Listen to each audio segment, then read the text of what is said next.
Hey guys, welcome to Finally Clicked, the podcast where we discuss business, leadership, and personal development. My name is Margaret Smith, and I'm the Director of Operations for Pickett Street Properties, a real estate team out of Bothell, Washington. And I'll be here every week with our owner and team leader, Jesse D. Moore. We'll be digging into concepts and ideas that have helped us both personally and professionally. And you'll also get a chance to hear from local and national experts that we know provide massive value to get to the point where it all finally clicks. Welcome, everybody. Welcome to Finally Clicked. Jesse Moore, Margaret Smith. Oh, Wow. guys, we just have to get started because Margaret is in rare form today. I don't know what to like. If you had to compare wheel. me to an animal like you usually do, what would it be? An animal? Well, you don't compare me to an animal usually, but in these episodes, you talk about animals almost every single time. This is a great example of how you say things, and it doesn't make any sense to me. You just said I just you have jumped a to couple. compare me to an animal like you always do, and I said what? And you go, well, not an animal. I just figure when I jump, you jump with me and you know where I'm going. No, this is good. So break this down for me. You just said that I need to compare you to an animal like I always do. Yep. And then I said, what? And you go, well, not an animal. So can you please break that down? And so this makes sense to me, what it is you're trying to say? Sure. So every episode so far, not every episode, I'd say the last three, you've brought up you've related something to an animal. Like you compared autonomy to that of a mythological creature like the, whatever it was, the animal in the forest, the Bigfoot. And then prior to that, on another episode, you brought up some sort of you said we're like animals. Oh, right. Yeah. So that's what I meant. Like if you had to come up with my animal, spirit animal, what would it be? Wow. What a weird way to ask that. That's how my brain works. Literally, folks. That's probably the best example. And this is why I pull my hair out sometimes. Mm-hmm. See, I can't even focus. I don't even know what you're asking me. That's okay. We can just go from No. here. I need to know now. So you wanted me to compare you to an animal. An animal? Yeah. You're a cat. I'm a cat? That was today, easy. No, you're like a moody cat today. You came in and you had like, I don't know. You had like a cloak of emotion. Wow. Like this like seething kind of ruminating disdain for I don't know what, and I'm afraid to like press in. I'm afraid to find out the source. I would be afraid too of this disdain. And then you went into some like all of a sudden I gave you a high five and that changed everything. And then you're energetic and like, let's do this. And then you're feeling competitive and wanting to fight people. So that's a really good recap. It's a good day for a podcast. It is a good day for a podcast when that happens. I think I had a couple conversations this morning that totally fired me up. And then, high fives can really help sometimes. Yeah. Yeah. Good high five. And it was a real high five. It wasn't a fake high five. No, it was a real one. It was like something great happened. Mm-hmm. We're going to celebrate it. And I think you said it was a double high five kind of day. Yeah. So double high fives. Yeah. All right. Now that that's out of our system, what do you want to talk about today, Margaret? We're going to talk about what we want to stop doing today. Oh, stop doing things. Mm-hmm. I like talking about stop doing things. Mm-hmm. I never used to think I would really, but I'm enjoying it now. Yeah? Mm-hmm. Well, I think this is an important topic because I don't think I'm learning in my own life, especially, that unless you take time to pause and consider and reflect and meditate, you may not stop doing anything. Yep. Very so true. What I mean by that is we're so busy and we're so patterned and we're so programmed. Mm-hmm. We're okay doing the same thing day in, day out without really kind of reflecting and seeing if these activities serve us. Mm-hmm. And so I am trying to, in advance of the new year, make some changes in my own life. Not because of the season or anything else, but because I want different things for my life. And I've been in active discussion with you about that. And one of the exercises we did this week together is we created a new stop doing list. for the two of us. And I'm not sure you were a willful participant at first. What?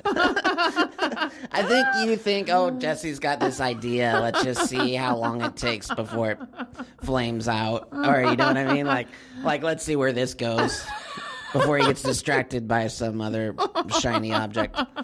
And so I said, I was all excited and fired up because I was like, I had a mission and I had an idea. And I was dragging you along for the ride. And so we did it. We created a stop doing list. And that kind of gave me the idea that we should talk about this and talk about why it's important and what the function of that is in our business and in our roles specifically.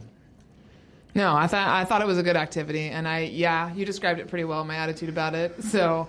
but I shoved that aside and I was like, I'm going to try this. And then actually I hadn't told you yet what I appreciated about it was, we only had about 40 minutes before you had to leave. And so it was a short little period of time. And I like to set aside bigger chunks of time for projects to really be able to dig deep into it. But what I'm trying to get past is how I think so that I can be open to new ways of doing things. And I appreciated that short little burst of like something. And then we were done and we'll like pick it up another day and keep going. Well, and to be fair, I hate big blocks of time. Like if 40 minutes sounds perfect to me. It sounds about 2 minutes too long. You know what I mean? Like that's on the edge for me. A big block of time, I get tired just even thinking about going to the meeting to show up. Yeah, I think that's a very good example of how differently we think. Totally. And so what did you do? You appreciated the brevity of it? Or you? I appreciated just the different way of doing something because when I do a project, my plan is to begin it, get into it, and actually come to the end of a first draft. That's why it's longer time. And because I have the ability to sit and focus on it for that long. But not everybody does. And that's okay. Yeah. You're like... you like sit down and finish the puzzle. Because I usually have it all in my head already. Like 2 hours, and you're done. And then you put a lacquer on it and hang it on the wall, all in the same day. Totally. Meanwhile, I'm like Gibbs and NCIS, who builds a wooden boat in his basement God, I love Gibbs. Over like 20 years. I don't know. You would probably get it done before 20 years. That's a long time. I would never build a boat in my basement. First of all, let's be clear. But my point, I like bursts of thought. I like bursts of energy. I like bursts of productivity. Because when I have an idea or I have energy or I have momentum, I want to capitalize on it. I think it's also a great way to just come up with new ideas, new inspiration. When it's not so planned out, when it's not a big chunk of time like that, it's more spontaneous. And so it's good. Right. So I sat you down this week and begrudgingly, and I said, let's make a thing of things we're going to stop doing. Yep. You rolled your eyes at me. And we made a little list. So do you want to go over some of the things, or do you want to talk about why we should stop doing some things? Let's talk about why. Of course. Well, because why is important to me. Yes, why is important to high S profiles or to a good director of operations or admin profile. And I know there are some really awesome A+ operation guru heroes out there that are tuning in because you're the most faithful, awesome people I know. Yeah, and meanwhile, the Rainmakers are going, get to the point. Jeez, these guys Maybe we should on. switch it up then. Maybe we should go to the... No, we're getting to the point. Okay. Okay, Rainmakers, this is the point. The point is, Rainmakers, I will speak for Rainmakers. I will say... Please speak for them. We do things all the time because we have always done them. You know what I mean? Like, we've always done it a certain way, and we're just going to do it. And sometimes even just doing it is faster and less interruptive than to assign it to somebody else. And I'm not saying that's smart. I'm saying that it's a habit. And so, Rainmakers, there's a lot of things you should stop doing, and we're going to talk about some of those things. But what I really was getting intentional with you about this week was I do want to make changes in my life. I do want to make changes in our business. And I want you to take those things seriously. And the only way you'll take them seriously is if I am clear and set expectations. And my very first expectation I want to set with you is that there are certain things I'm absolutely going to show up differently and do, and there are things I'm not going to do no matter what, and you can't make me. And I think I know that by now. Yeah, but I think you know me almost too well to the point where you may not believe me all the time. It's true. All right, because I get ideas and I get little bursts of energy and flames of thought, and you have to wait to see if they take, if they set fire to something or if they just blow out, right? Is that what I'm speaking for you? So you have to tell me if I'm accurate. No, you're absolutely right. And part of that is you being an external processor. And in order for me to be able to cope with that, to explain to you rainmakers and owners out there, when I first started and you would externally process with me all of your ideas after a conference, I would immediately start to panic and have a panic attack. How was I going to accomplish all of this and get it done within the business? Because I assumed if you were telling me something, it needed to get done sooner rather than later. And so, part of this is me just listening to you, hearing you out, because a lot of it we won't do. A lot of it is you just processing, figuring stuff out, and I'm okay with that. So, yeah, totally true. So, and I needed to do this because in order for me to enact change, I need to give myself permission I need to set myself up for success, right? And so I'm trying to change a lot of things all at once, and those things aren't going to take unless I make sure I have enough margin in my life for these things to take root. I think we're going to talk about margin on this podcast as well. Yeah. Or we might save it for another podcast. I don't know. But the point for me is that I needed to be clear about, I wanted to set expectations with you that, hey, I haven't shown up in the ways that I should be showing up, and here are those areas, and this is what I'm going to do differently. And in order to do that, in order to achieve that, there are certain things I have to say no to. And these are those things. And no matter what kind of stress you put me under, or the team puts me under, or I put myself under, I am asking you to keep me accountable to not doing these activities. Game. Yeah. And it's funny because I teach a class every once in a while about team building. And in that class, I have a full slide dedicated to stop doing things. And the reason I have this slide is because I read a lot of books, a lot of business books. And in my reading, I came across this same point in 3 different books. So I'll just read those off real quick. One is The One Thing by Gary Keller and Jay Papasan. So a lot of our listeners may have read it or are familiar with it. And there's a quote in there that says, to-do lists tend to be long, success lists are short. If your to-do list contains everything, then it's probably taking you everywhere but where you really want to go. In Good to Great by Jim Collins, he says, stop doing lists are more important than to-do lists. And then another book by Dave Anderson called How to Run Your Business by the Book, he says, adding tasks to your to-do list is not the key to becoming more effective. First, you must begin a stop doing list. You must decide what you will give up so that you can go up. So this has been an idea or a tenet of ours for as long as you've been here. I mean, the idea of hiring an admin is to stop doing the 80% tasks that yield you 20% of the results, right? And so hiring an admin is a way of stop doing things. You and I talk and joke all the time. We belong to all these Facebook groups for real estate agents or real estate professionals and admin and everybody. There's 10,000 of these, right? So many. And the one thing that always just drives me bonkers is when someone throws on there, hey, can someone post their job description for EA? Yeah. Can someone post their job description for a buyer's agent? Can someone post their job description for this role or that role? And it just drives me bonkers because I don't know them. I don't know their team. I don't know their talents or their giftings or anything. And these people are just being lazy. And I'm not saying you're being lazy because you're not creating this yourself. Kind of.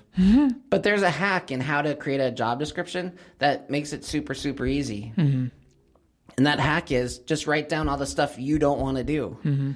Right? So if you're a single agent and you want to build a team and you don't know, what your first hire is, or, well, first off, read The Millionaire Real Estate Agent, and B, your first hire should be an admin. But those things aside, okay, how do you determine what an admin's going to do? I don't know. Write down all the stuff you don't want to do, or write down the stuff you're not good at, or write down the stuff that take up a majority of your day and don't yield the results that they should. I mean, you, for instance, you're going to have to help me on this, for instance. We were just talking about, there's certain things that you love. Was this today or yesterday? You were just talking about the things that you love to do. It doesn't feel like work. Yesterday. And what are those things? For context. Marketing. PR. I think I was talking about, this podcast. I mean, all of those things, specifically the creative pieces, feel, and PR, like PR around the office, PR with people, being the face of Pickett Street sometimes, all that stuff feels like it's easy.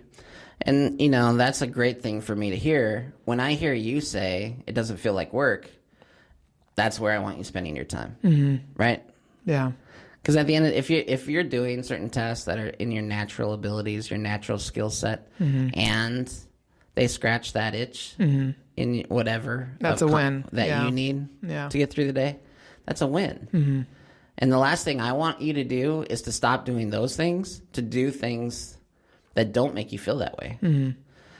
And so a job description, quite honestly, for any role, should be born out of your desire to stop doing things. Yeah, absolutely. Like when you hired Sarah, you created a job description literally based on it was a stop doing list for Margaret. Yep. And I'm still thinking about those things that I don't want to do. And she is great actually at reminding me, like, hey, what else can I do this week that you don't want to do? And I was like, oh my gosh, she actually, she's reminding me, because I've told her before, she said, just give me all those things that you don't want to do.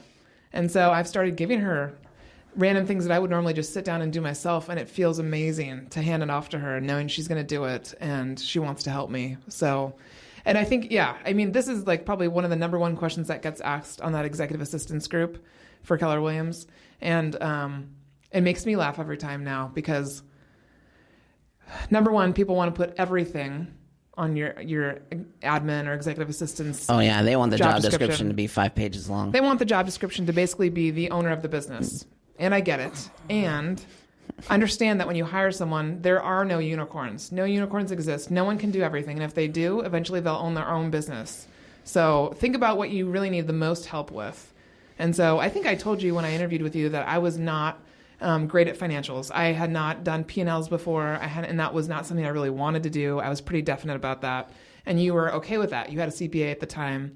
And so we've always have figured out a way to make that happen, which I know, based on my skill level, that's a benefit to you for me telling you that, because you wouldn't want me doing your books like that. Right. So I think there's just a lot of confusion around how to build out a company, essentially, from the ownership standpoint, for people that have never run a business before or have never been have led any sort of an organization. I think there's just a lot of general confusion about how to start that and how to build it out with the people that you hire. So, well, the more I think about it, the more this simple idea or this simple thought can really change your business when you start to think about hiring people. And when you start thinking about what you need next, what's your next hire? That should be born out of your daily activities and what you want to not do anymore.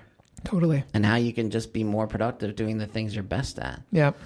Get me in front of people and they will sign a contract with me. So what's my number one? Everything should be done for me to allow me more opportunity to get in front of people. Yep. Right?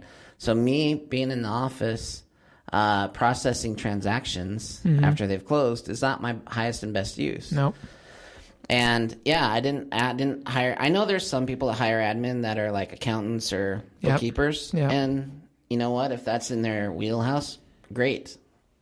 And make sure that all the other things that you need done that you don't want to do, that person's able to do those things. Mm-hmm. So anyway, if you are asking around for job descriptions, can I just challenge you to stop doing that and just sit down at your desk and write down your daily activities, weekly activities, monthly activities that you don't want to do anymore. Mm-hmm. That would free you up to do the things that you love. And then if you're worried about a format for how it looks, go to Fiverr.com and hire someone to format it for you. Or and Google it and don't make a job description 5 pages long. Mm-mm. And also don't leave at the end and other duties as required. Or that would be amazing if somebody didn't put that. I feel like it's on every job description. It's on I'm pretty sure it's on ours. It is, right? Yeah. It's like, and I think that's born out of you don't want some legalistic person to be like, well, this isn't on my job description. Mm-hmm. If you hired someone like that, oh my God, I would kill them. Anyone that ever told me that's not on my job description, they would be gone in so fast. It happens, yeah. All right. So we sat down. I think we should give them some examples. Mm-hmm. I can tell you one right now that I never want back. Oh, okay. Hey, can you guess it? Oh, I don't know, actually, if I can. Because we talked about through them yesterday, and I feel like the ones that I would have guessed you are going to continue to do. It was the first thing I gave up, and it'll be the last thing I take back. The first thing you gave up and the last thing you're going to take back. Oh, my God, I'm so mystified. I feel like now. a troll at a bridge giving you a riddle. Well, it must be something that I took then. No, who did I hire? Who was my first team hire? How many times have you been to my class, Margaret? Right? Jillian. Right. Yeah. Jillian. Buyers. Oh, okay. I never want to work with buyers. Yeah. Again. No, and you shouldn't. I shouldn't. No. I'm bad at it. Here's the thing. I've been a single agent, and I've closed buyers. I've always been better with sellers. Mm-hmm. And the main reason why is I can't pretend for anything. Yeah. I can't. So if I'm frustrated, you'll see it. Mm-hmm. If I think you're stupid, you'll see it. Yeah, I think it's mostly the lack of patience. Oh, and dragging people so around patience. from house to house and hearing them and waiting for them. And, it was just a logistical nightmare for me. And this is before, I'm not that old, but I've been doing this 13 years. And our culture is advancing technologically very quickly. Mm-hmm. When I started, we didn't have phones that had GPS on them, like we had TomToms. Like if you programmed, I had to hard program in the stops into my GPS device and then throw it on there. But if you made a wrong turn, man, it was ugly. And so I knew right away I hated working with buyers because my personality is not a good fit for them. No, just not. It's not. Mm-hmm. And that's okay. So I hire an actress. I can't pretend for anything. And so I find someone who's good at pretending, Jillian, and I hire her, and she's like an amazing buyer's agent. Yeah. She's awesome at it. And she loves people and has a different kind of patience than you do too. Like, not that you don't love people, but she loves people. I don't love all people. Yeah. She is like, was made for that job. Right. She's a ray of sunshine. Hardly anything gets her down. Super charismatic. Yeah. Highly energetic. Yes, highly energetic. Like the Energizer Bunny, And that's not me. If I'm tired, I'm going to show up tired. Yeah. If I'm frustrated, I wear everything. Yeah. Everyone can see everything. Yeah. And so that's the first thing I stopped doing was I stopped working with buyers. Mm-hmm. And it's the absolute, and we've lost buyers agents where I've had to take that role back one time for about a period of 3 months. Mm-hmm. two months. Mm-hmm. And it just reminded me how much I hate it. Like I made good money because I didn't have leverage, so I was making all the money, and we had a good business, and so I had lots of people to show, and but I didn't serve them great because I hate it. Yeah, I don't like writing offers. That's the best part about being a listing agent. I don't write offers ever. Like so true. They just send me the offers, and I just change them a little bit. Yeah, right. Yeah. And so I prefer that so much more. So number one for me, was buyers. Yeah. What's the first thing you stopped doing?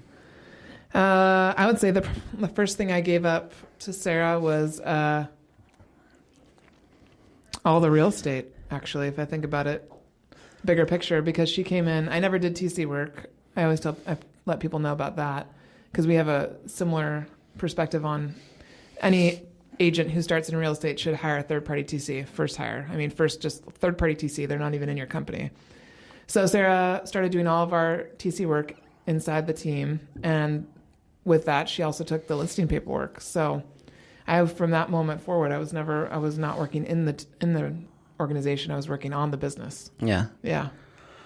Yeah. I mean, you are good at it. Oh yeah, I'm good at it. Let me modify that. I'm you thorough. are proficient at putting listings on because we were putting 5 to 6 on a day. So yeah, I had to be freaking really good to be able to fit it all in within the day and make the listing presentations and order the office supplies and talk to people that came by my door and answer the phones and answer emails and like the list goes on. I was staying until 7:00 at night, quite a few nights out of the week. And so yeah, I can do anything if I put my mind to it, but it didn't make sense. Wasn't efficient. We were actually spending more money. And it's funny because even though you've done it a lot at a high level, when you have to do it again, it's not there. It's awful. It's totally gone. It's completely gone. It takes me 4 times as long to do it. Yeah. Yeah. Mm-hmm. All right. So I'll share one that we talked about just this week. Let's see. Something you want to give up in the future? Yeah. And, I guess as I read through these, some of them are momentary. Like, I've been a member of the ALC.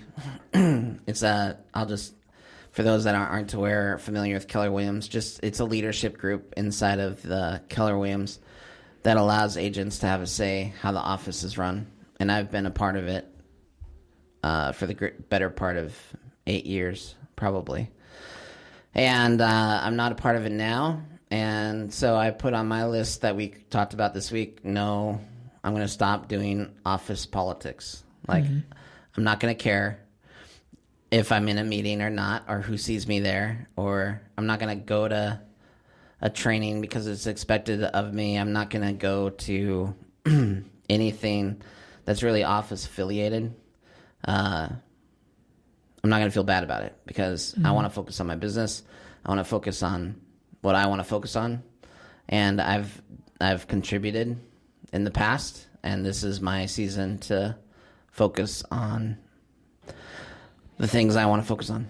Mm-hmm. I also have schedule calendar.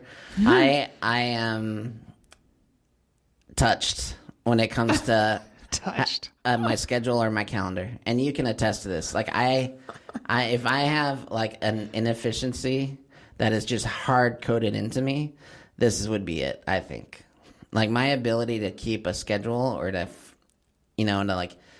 it's just the hardest thing for me. Mm-hmm. And part of it is I have short-term memory issues.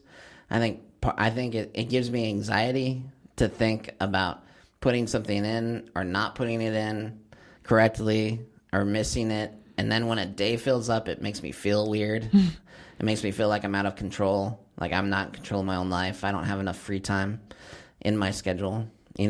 Like you're looking at me like I'm getting crazy looks from Margaret. You work with me. You know this. I don't know why you're surprised. I do know it. I just think it's interesting. I think, I know you feel that way. And I know I've talked to other EAs whose rainmakers feel the same way. I think it's something that can be overcome totally. I don't know that it's hard coded into you. Well, come on, I deserve a little credit, and it's mostly due to you, but my iCal syncs with my Google Calendar, and I have 5 different calendars that I can, and it's easy. It's easy. I'm just saying I'm not good at it, and I don't want it. You don't want it. That's it. And I've leveraged it, and it works. So I don't maintain my calendar so much. I do for certain things. No, I think when I first started, nobody here was using a calendar. And I came from an environment where everything was calendared. Yeah. And so I think we've gotten to a really good place from where we were before, where what I needed you to calendar really was because when people come to find me during that day and ask where you're at, I just need to know. I don't care. I just need to know. And now I have this image of our team before you got there. You know, like that old the 1940s operator. Oh yeah, right. yeah. Who's got a whole panel full. Somebody was sitting there all and day, they're just sitting there unplugging cords and putting them. Let me see where Jesse went. Let me see where Fred went. Let me see. That's how I feel when you talk about before you got here in our calendar system. There was literally no calendar. You literally didn't even use a Gmail calendar. It was amazing. Yeah. Yeah. So, but no, I feel like we're at a good spot now where, and then also it's really, I think it's helpful when you're trying to schedule time for yourself personally. I know for me, everything is in my calendar so that you guys know where I am. If I'm at dinner with my family or if I'm at a hair appointment or wherever, I like sharing that stuff because it makes life easier. So I'm all about making life easier. Yeah. Well, it's important to me because if I come in from an appointment early or late or something and you're not here and I was planning on interfacing with you on... Maybe I should just start not putting anything in my calendar and see how it goes. No, it's not going to go well. It's also helpful, too, for knowing what your kid's schedule is, too. Yeah. I think about that part, too. Right. For us, if you're ever out and we need to schedule a listing appointment for you, we can look at your calendar and see if you have your kids that day or what's going on. And so, yeah. But I agree. I think if it's something you don't want to do, you literally don't want to put things in your calendar, we can absolutely leverage that. One thing that you're really good about that I'm going to stop doing is running around. Like, I like seeing my clients. Oh, yeah. Like, for instance, today I had set aside some time to be able to see a client that lives about an hour away.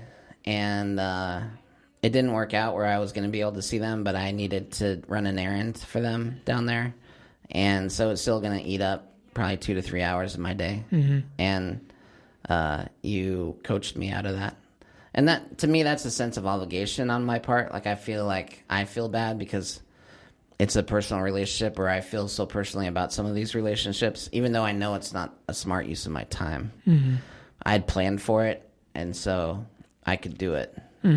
But at the end of the day, it's way worth it for me to pay someone. For that 3 hours of your time in the car, and on top of that, the stress of traffic, which drives me crazy as well. So, right. Yeah. Anything to help you feel better by the end of the day and feel like you've accomplished something and save time on top of it, I think is a win-win. Now, I want to be careful about this one because I don't think you can just, like, ghost out. I don't think you can never see your clients, never be the one that delivers flyers, never, you know what I mean? Sure, yeah, we've talked about that. But there's a time and a place for it. I am going to stop running around because I need to be I'd rather be lead generating than running around. Yeah. And then the last thing I have on my list for like a hard no for me is no evening meetings, nothing past 5:30 p.m. And I feel like this has been a rule of yours for a while, and I actually really like the rule. I love your script about we operate like a dentist or a doctor would, and I don't think if you know that you're not best after 5:30 p.m., I think people that are selling their homes should want to meet with you at any time of day. That is such a huge financial thing. Like, I get really fired up about it because I think it's smart. I think I make the time to go get my teeth cleaned by the dentist. Like, why wouldn't I do that to sell my $600,000 house, really? Seriously. There's a lot happening right there. Because you just corrected yourself because you're like five. Yes, I mean, and $600,000. Margaret owns a $600,000 house and she's proud of it. I am. And so she had to correct herself in a hypothetical appraisal situation that she was painting this spring. Yeah. So here's the thing. I know myself, and I'm a morning person. I try really hard not to be, but I am. That's where my energy is. I get the most done at the first part of the day, period. And I'm hardwired that way. And so if I have to meet someone at 6:30, 7, that's just they are not getting the best of me. And they're probably not at their best either. They're getting the dregs of Jesse. Like the absolute worst, right? Like I feel like a dog chew toy that's been pulled out on every side for all day long, and then they want to see me. Like I'm gonna be irritable and I'm gonna be impatient. Like, and that's the thing is like I am an impatient person, and I have some willpower. I have the ability to not be impatient, but it's only for a limited amount of time, right? Yeah. So at 6:30, I'm gonna be hella impatient.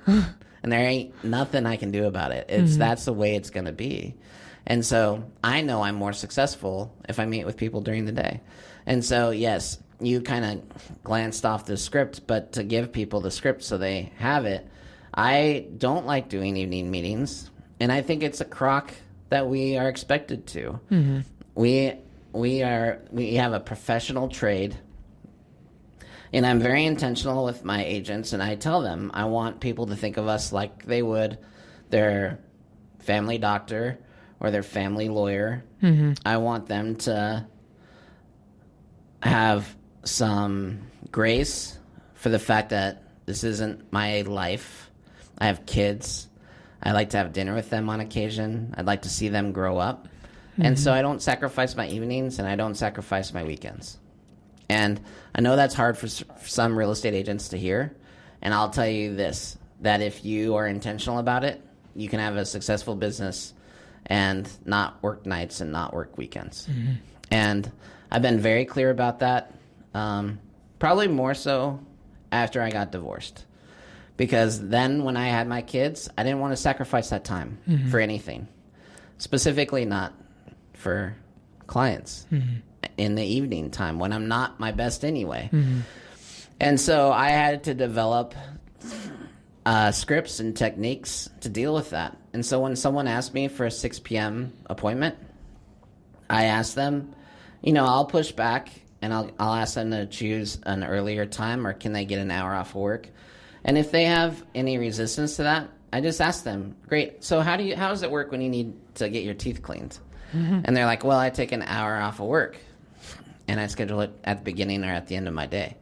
And I'm like, great, so what's more important to you, having your teeth cleaned or selling your house for $800,000?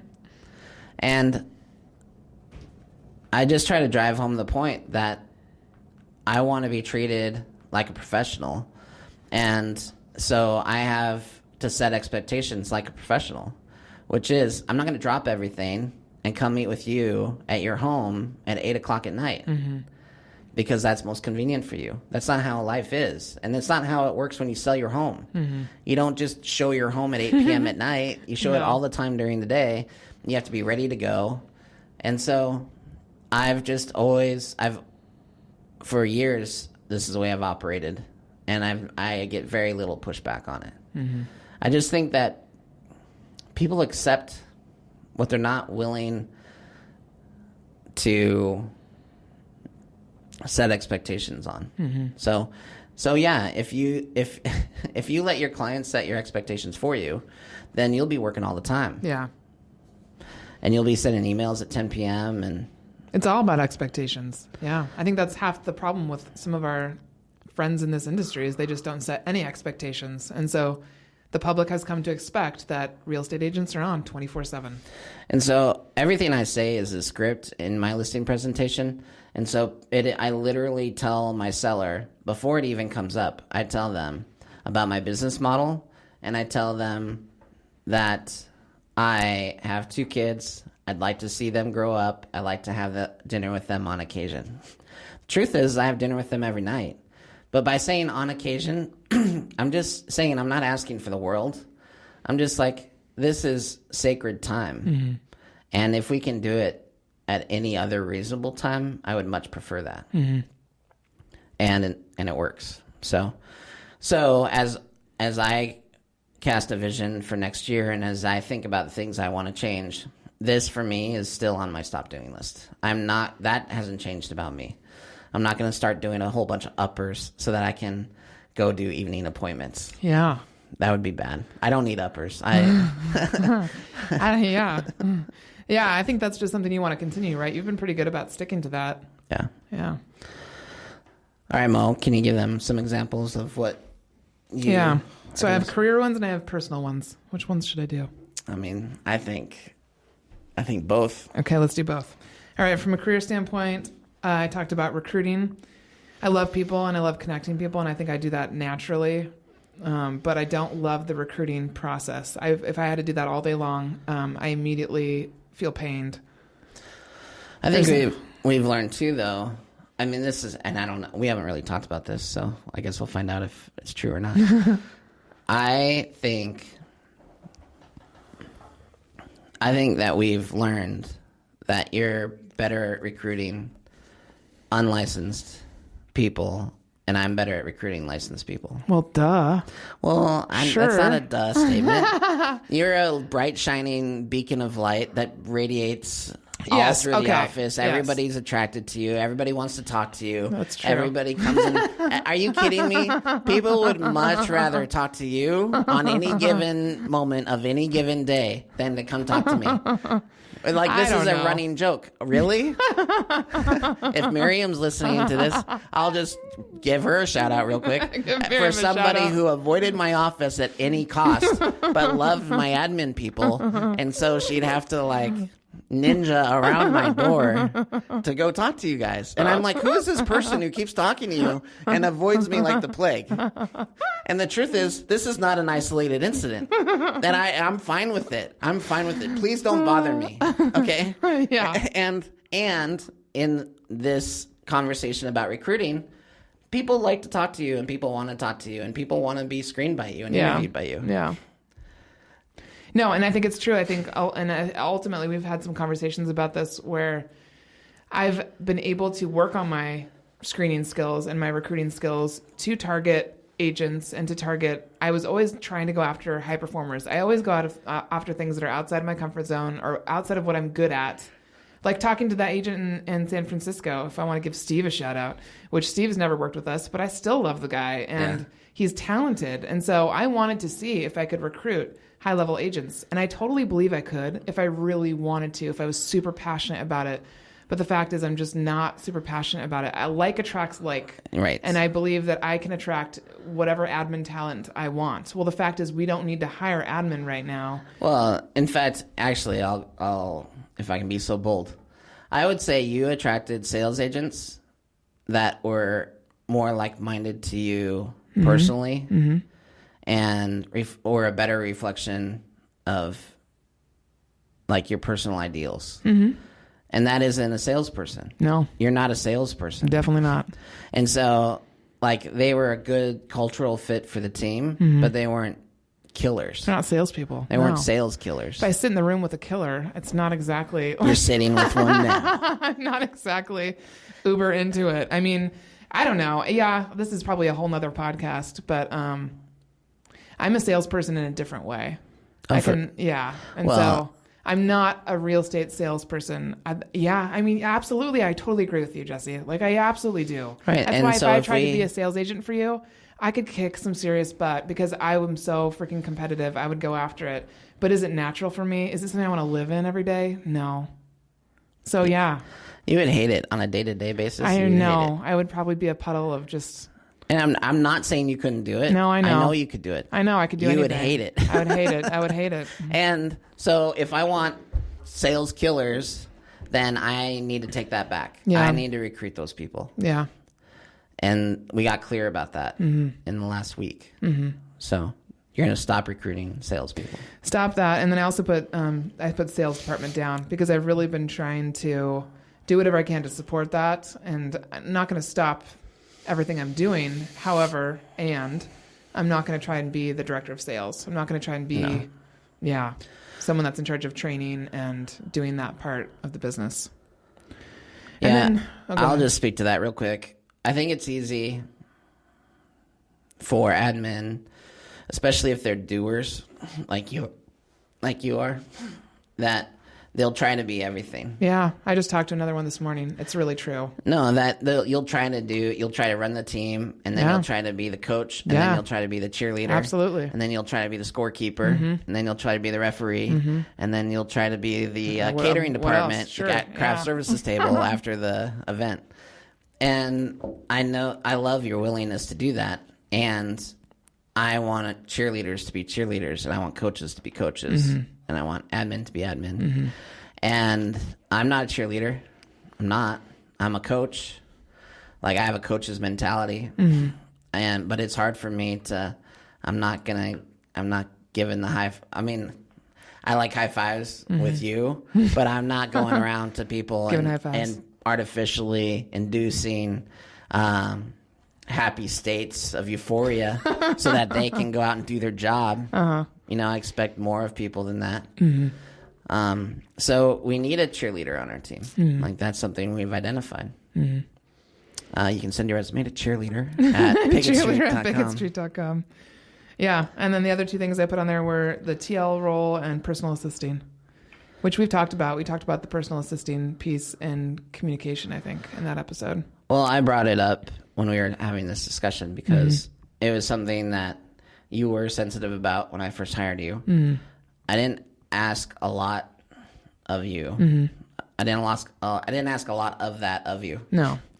But there are times when it's absolutely necessary. But I've gotten better about managing that on my own and just letting you focus on work. So we just revisited that in our conversation to make sure that was still the case. Yeah, see? Stop doing this. So, Margaret, what would you tell people listening that maybe are hearing what we're saying, but what are you going to tell them to, like, get them to sit down and do it? I think, well, what I told a friend of mine this morning I was talking to, because we talked about just this, and she's going and she's doing everything. And so actually the first thing that comes to mind is what our coach DR said to us in an email, which was go an inch wide and a mile deep. Don't go a mile wide and an inch deep. And it's really stuck with me because for most of my life, I've gone a mile wide and an inch deep. I haven't tried as much in life as I have in the last 6 years, and it's helped me to figure out what I don't like. And when you figure out what you don't like or what you want to stop doing, it helps you focus on what you do want to do. And so if you don't want to sit down and write this list today, then fine. Continue what you're doing and continue on in your habits, and you're not going to get anywhere. So I don't want to hear you complain or hear you feel like you're not making any movement in your business, because I do believe if you don't start thinking about what you want to stop doing, you're not going to get anywhere.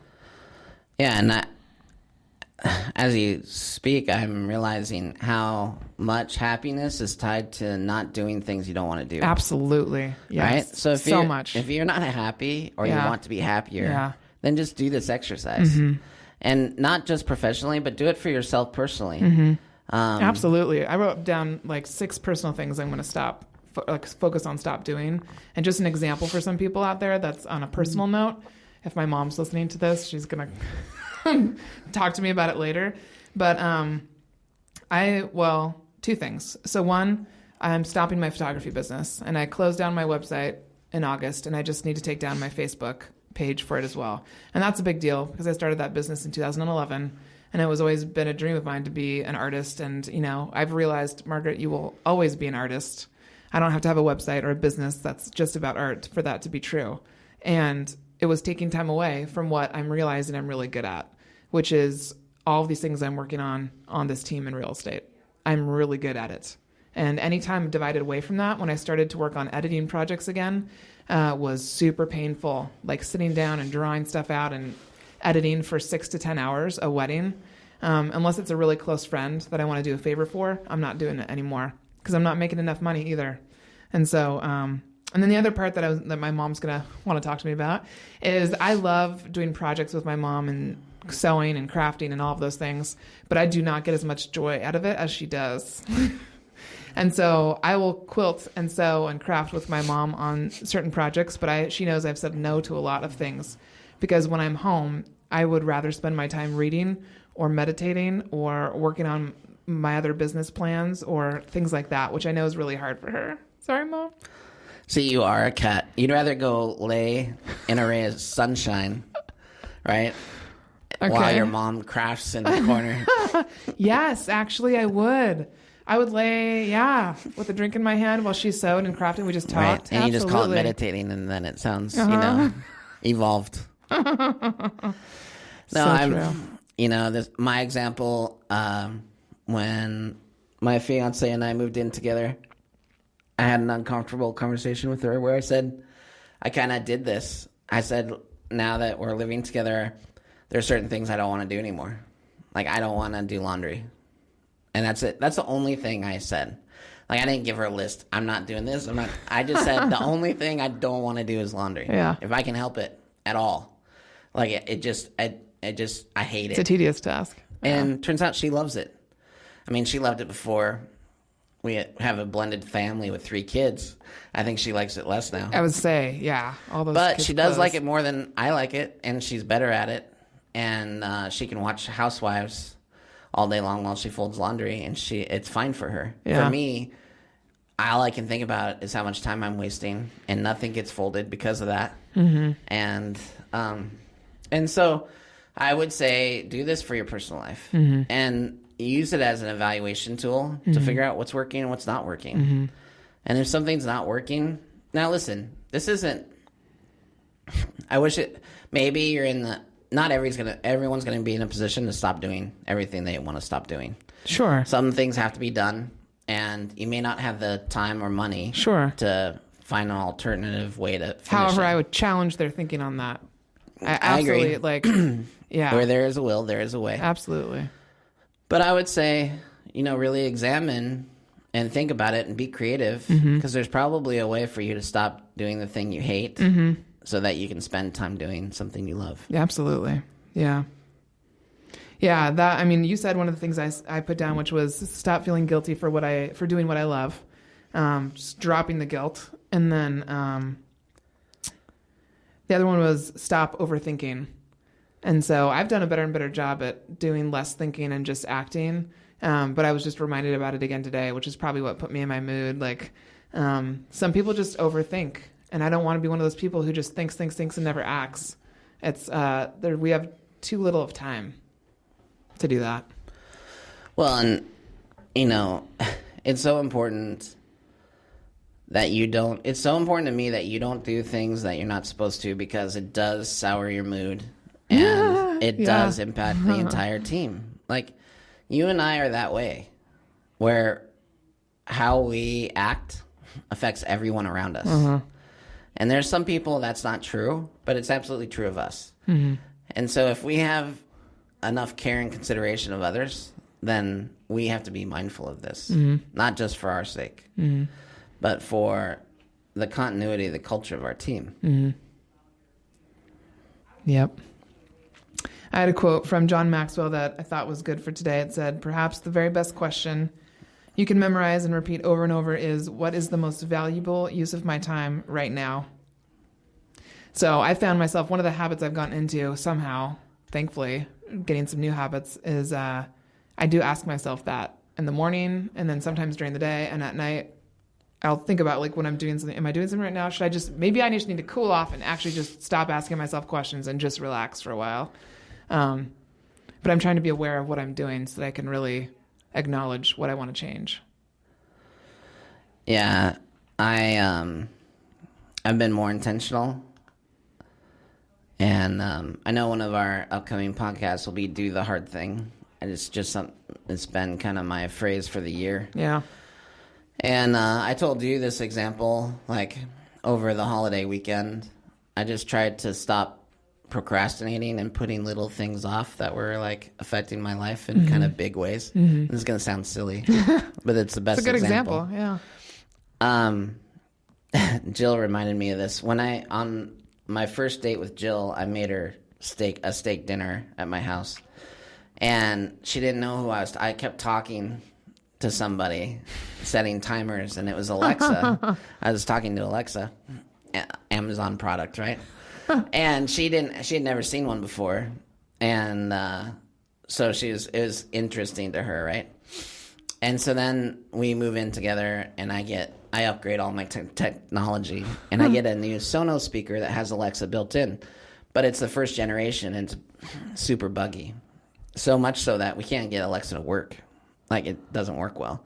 And we use Alexa for everything. Yeah. For cooking, for timers, for lists. Grocery lists is a big thing. Yeah. And I was tired. We were going to the grocery store, and we were forgetting things all the time. So this weekend, I told Jill, I'm going to fix Alexa this weekend. And she's like, what? Because if you know me, I don't know what it is. I just have such a predilection to doing what I want to do and not doing anything else. It's not that I'm not handy. I'm not that handy. I grew up, I'm a ranch kid from Montana, so I can fight my way out of a paper bag to be sure. But, and I'm probably handier than most. I just don't have any desire to do it. Yeah. And so I took some time and, and thankfully in this Google age, you can find anything in 2 seconds. Anything, yes. And literally, it was the dumbest thing ever. The microphone was off on this speaker. So Alexa couldn't hear us. So we're screaming at Alexa, and nothing's working. For how long? And 8 months. 8 months? Like a year, over a year. Probably a year. So how much better was your life this week?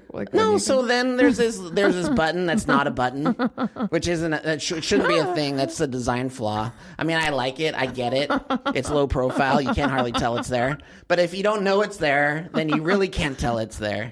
And so this little button didn't get pushed. That's not a button. It's flush with the... Like, you can't see it unless you magically touch it and it lights up.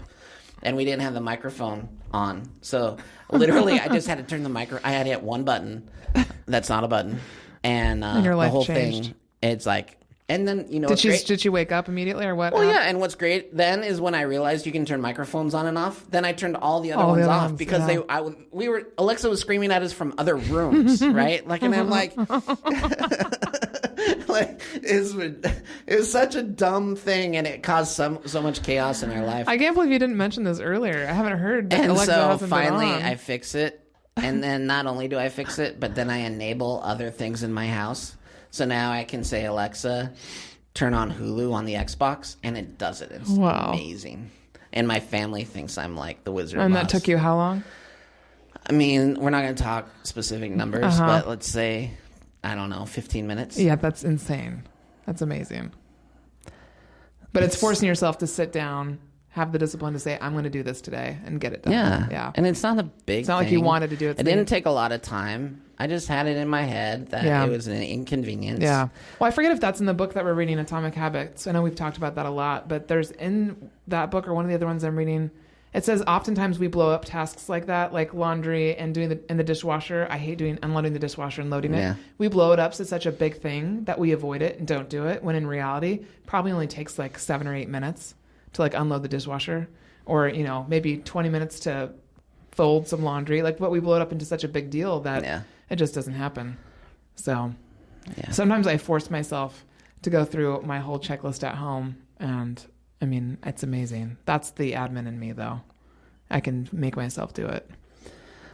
Well, I think 2019 is going to be the year of intention for me, because, and this is a silly example, but this Alexa example is a perfect example. It's a great example of how me just pushing through and forcing getting yourself it to done do it. makes my life better. Yeah. And I've been lazy, because I've been moody, and I've been moody because on and on and on and on. Mm-hmm. And I'm just not going to make any excuses for myself anymore. And the first part of that exercise of this change in me is to stop doing some things. Mm-hmm. So there. Yeah. No, I'm excited for 2019. Me too. Mm-hmm. All right, everybody. Thanks for listening. I'd love to hear what you're going to stop doing. We've been getting some great interaction online, social media. Mm-hmm. I want to thank you if you've contributed. Mm-hmm. And what I'd ask you to do this time is tell us what you're going to stop doing. Yeah. Be very clear about it. And let's hear some stories about how do people it. Post it on your Facebook, this. Post it on your Instagram, and use the hashtag finally clicked, or tag Jesse or I so we see it. I would love to see that. Yeah, I'd like to know what how it affects people. Because this is a good hack. And I think you're right. Most people are not making these lists. They're making to-do lists for 2019, not stop doing. Well, and I know I'm not the only lazy MFer out there, because of what I said earlier, that people are saying, "Hey, do you have a job description for this person, for this role?" Yeah. I'm sorry. That's no better than me not fixing Alexa for a year. Yeah. It's not being intentional. Yeah. No, I agree. And there was one of the girls I talked to this morning, I realized at the end of the conversation, I said to her, I feel like I just gave you this long list of things to do. But I'm not apologetic for it, because it's exactly what you just said. She's not stopping any of the things that she's been doing, and neither is her rainmaker. And if you're listening, I hope you did those things, and I hope you create a stop doing list, because otherwise you'll just stay in the same pattern. So, yeah. All right. Let's enact some change and talk about the results. Thanks, everybody. Thanks, guys.